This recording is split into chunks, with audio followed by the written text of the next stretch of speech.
TN ने sir भारी बहुमत से जीत हासिल की है, कैसे देखते हैं इसको?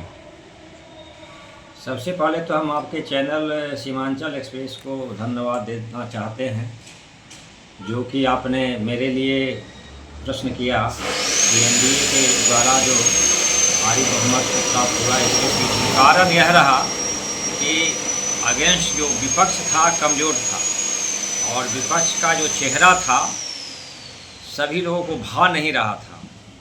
और नीतीश कुमार के चेहरा के सामने क्योंकि इन्होंने कुछ काम किया है विकासात्मक, इसीलिए लोगों ने इन पर अपना सहमति प्रदान किया, और यही सहमति का कारण रहा कि अपार बहुमत मिला। और इसको इस रूप में भी देखा जा सकता है कि इन्होंने चुनाव के पहले कुछ घोषणा किया और घोषणा को इम्प्लीमेंट कर दिया, जिसमें 10,000 जो जीविका दीदी को दिया गया एक बहुत बड़ा फैक्टर बन कर के आया। और इसके साथ ही यह भी बात रहा कि विपक्ष का जो प्रोसेस रहा चुनाव का तीर घींच करने का, यह भी एक बहुत बड़ा जनमत का कारण बन गया। ऐसा नहीं है सर कि महिलाओं को 10,000 देने से ज़्यादा फैक्टर बन गए हैं? हाँ, यह सच है कि महिला वर्ग इनके तरफ उन्मुख हुआ, चूँकि जीविका दीदी के माध्यम से लोग संपर्क में आए, करोड़ों लोग, तो निश्चित रूप से जो लाभान्वित हुए तो वह तो उनका वोट इनके पक्ष में कन्वर्ट हो गया। यही कारण था कि इनका जो प्रचंड जीत हुआ।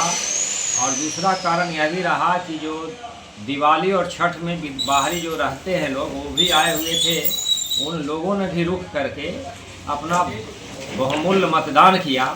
इस कारण भी इनके पक्ष में जन समर्थन काफ़ी आया।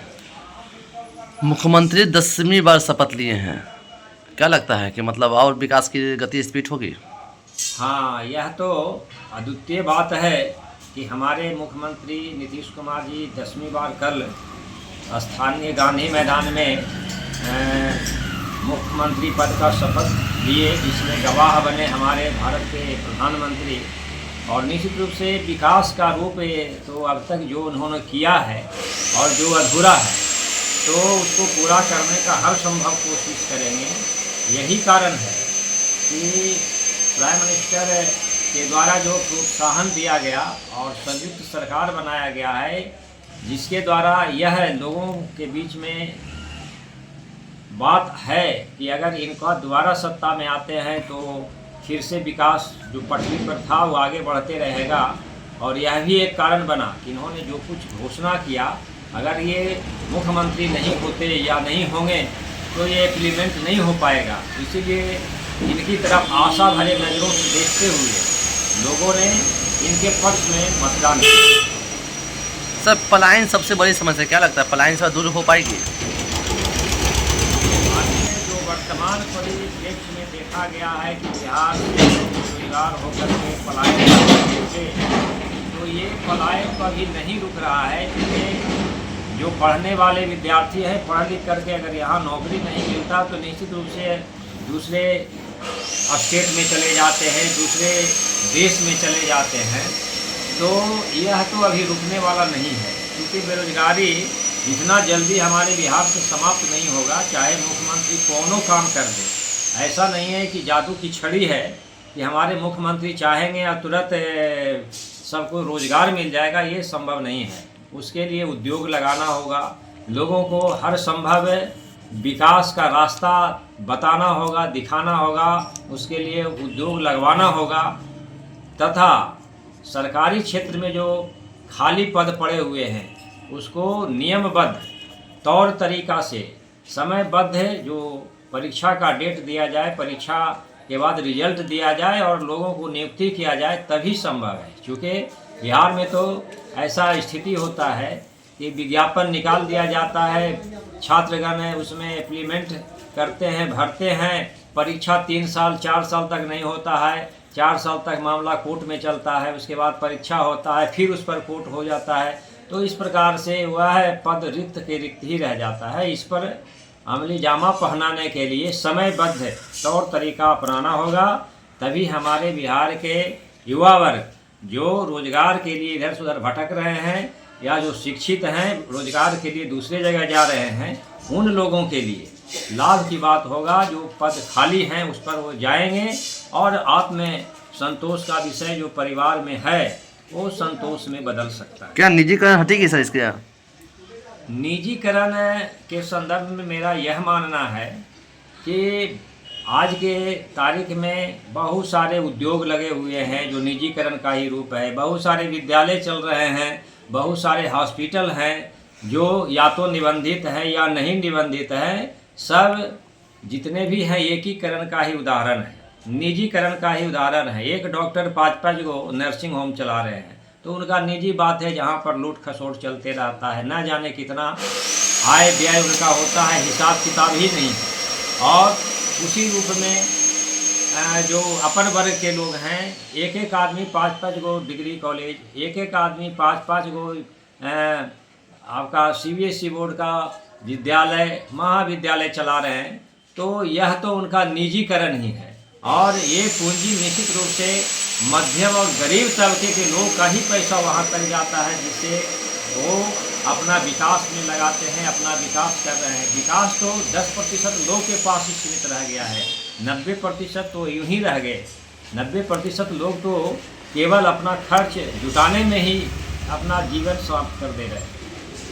एनडीए के लोग कहते हैं कि परिवारवाद नहीं करते हैं, मगर परिवार इसमें अगर देखा मंत्रिमंडल में देखा गया है कि अपने बेटे के सब मंत्री बना है, तो कैसे देखते हैं इसको? हाँ, यह तो हमारे मुख्यमंत्री भी कहते हैं कि हमारे एनडीए में या हमारे जदयू में परिवारवाद का रूप नहीं है। लेकिन हम इस पर अपना प्रतिक्रिया यह दे रहे हैं कि हमारे जदयू में भी, हालांकि इस पर प्रतिक्रिया कुछ और आगे आ सकता है, लेकिन मैं मानता हूं कि इसमें भी परिवारवाद का रूप है। और उसका उदाहरण एनडीए में अभी आपने देखा, उपेंद्र कुशवाहा जी को, ये अपने राज्यसभा सदस्य हैं, पत्नी को विधानसभा में भेजे, वह भी जीत के आई। और लगे हाथ अपने बेटे को मंत्री भी बनवा लिए।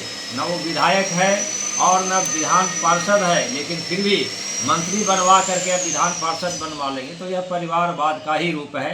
ये कहीं से उनके कार्यकर्ता को भी नहीं भा रहा होगा, क्योंकि उनके कार्यकर्ता भी उनके बुरे वक्त में बहुत काम आया है, बहुत साथ दिया है। और ऐसी स्थिति में अपने बेटे और पत्नी तक ही इस बात को अगर उपेंद्र कुशवाहा जी रखते हैं तो यह निश्चित रूप से हमारे समझ से निंदनीय बात है। उनके कार्यकर्ता हताश होंगे।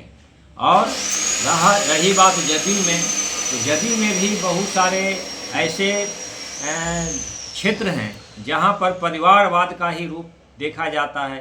खास करके हमारे इस्लामपुर विधानसभा क्षेत्र में, जहां पर परिवारवाद का ही रूप एक नए चेहरा रोहेल रंजन जी को लाया गया। और रोहेल रंजन जी राजनीति का ककहरा भी नहीं जानते हैं।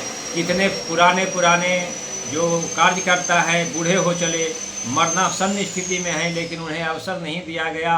और एक युवा व्यक्ति को जो 4 दिन से राजनीति का ककहरा पढ़ने लगे, उन्हें उनके पिताजी के आत्म शांति के लिए उस जगह से टिकट दिया गया और जीत करके भी आए। क्योंकि वहाँ पर विपक्षी खेमा से जो प्रत्याशी थे वो उनके क्रियाकलाप से लोग काफ़ी दुखी थे, उनके समाज के लोग भी निंदा कर रहे थे।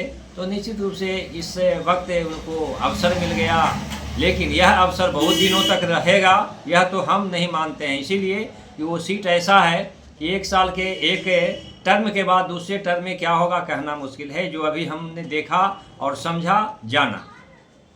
ठीक है सर, परिचय दीजिए सर अपना। मैं अशोक कुमार, जदयू महानगर उपाध्यक्ष।